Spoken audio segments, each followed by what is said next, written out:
নিজের life partner, নিজের husband, wife, ভালোবাসার মানুষ, আপনার সম্পদ, আপনার অর্থ, আপনার ওয়েলথ, এগুলোকে না যত প্রাইভেট রাখবেন, যত গোপন রাখবেন, ইটস ব্যাটার ফর ইউ। এর কারণ কি জানেন? হাদিসে আসছে আল আইনু হাক্কুন, মানুষের নজরটা সত্য।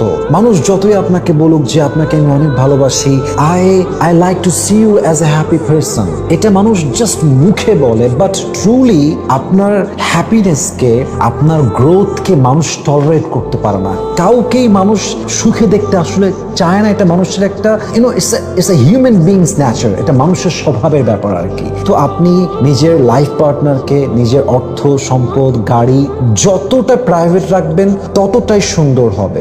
যত আড়াল রাখবেন তত বরকত পাবেন, যত আড়াল রাখবেন তত মানুষের নজর থেকে আপনি বেঁচে থাকবেন। অতএব শো অফ করা নয়, কিছু জিনিস প্রাইভেট রাখাই হচ্ছে peaceful and more wise. So please সব কিছু নিয়ে শো অফ করতে যাবেন না, কিছু বিষয় প্রাইভেট রাখেন। আল্লাহ আপনার জীবনকে অনেক হ্যাপি রাখবেন ইনশাআল্লাহ তাআলা।